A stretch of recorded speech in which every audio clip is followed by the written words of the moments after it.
சென்னையில் formula 4 car பந்தயம் நடத்துவதற்கு சர்வதேச ஆட்டோமொபைல் கூட்டமைப்பிலிருந்து முதற்கட்ட அனுமதி கிடைத்துள்ளதாக அதிகாரிகள் தெரிவித்துள்ளனர். இதனையடுத்து சென்னையில் இரவு நேர ஃபார்முலா 4 கார் பந்தயம் தொடங்கியது. இது தொடர்பாக ஏஐ தரும் கூடுதல் தகவலை இப்போது பார்க்கலாம்.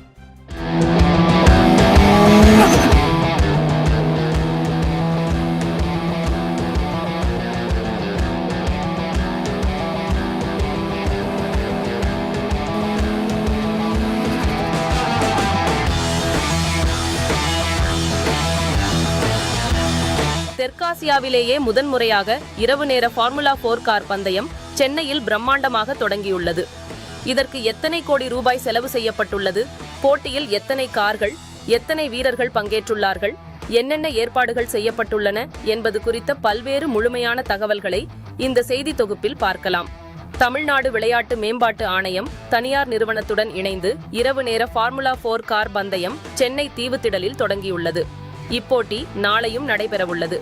இதன் மூலம் தெற்காசியாவிலேயே இரவு நேர ஃபார்முலா 4 ஸ்ட்ரீட் பந்தயத்தை நடத்தும் முதல் நகரமாக சென்னை திகழ்கிறது. மொத்தம் 240 கோடி ரூபாய் செலவு செய்யப்பட்டுள்ளதாகவும் அதில் தமிழக அரசு 40 கோடி ரூபாய் வழங்கியுள்ளதாகவும் கூறப்படுகிறது. போட்டிக்கான டிக்கெட் விலை 1699 ரூபாயிலிருந்து 10,999 ரூபாய் வரை விற்பனை செய்யப்பட்டுள்ளது. கார் பந்தயம் சென்னை தீவுத்திடலில் தொடங்கி கொடிமரச்சாலை, அண்ணா சாலை, நேப்பியர் பாலம், சுவாமி சிவானந்தா சாலை வழியாக மீண்டும் தீவுத்திடல் வந்தடைகிறது.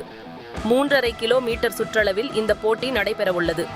பந்தயம் நடைபெறும் பாதையில் மொத்தம் 19 திருப்பங்களுடன் பல்வேறு விதமான தடைகளை கடந்து செல்லும் வகையில் இந்த கார் பந்தயம் வடிவமைக்கப்பட்டுள்ளது. சாலைகள் ஏற்ற இறக்கமாக அமைக்கப்பட்டுள்ளதால் பந்தயக்காரர்களுக்கு பெரும் சவாலாக இருக்கும் என எதிர்பார்க்கப்படுகிறது. தெற்காசியாவிலேயே மிக நீளமான ஸ்ட்ரீட் சர்க்கியூட் ஆகவும் சென்னையில் அமைக்கப்பட்டுள்ள பந்தய பாதை திகழ்கிறது.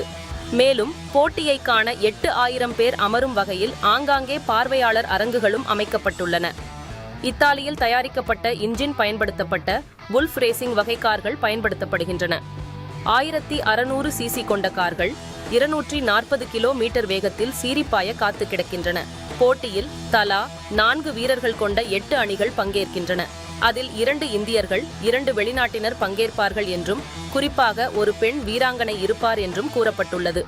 ஒரு பந்தயத்தில் 16 கார்கள் பங்கேற்று சீரிப்பாயும். மேலும் ஒரே நேரத்தில் ஒரு அணியின் 2 கார்கள் போட்டியில் பங்கேற்கும் என்றும் தெரிவிக்கப்பட்டுள்ளது. முதல் முறையாக சென்னையில் தொடங்கியுள்ள இந்த ஃபார்முலா கார் பந்தயத்தை ஏராளமானோர் நேரில் ஆர்வத்துடன் கண்டு ரசிக்கின்றனர்.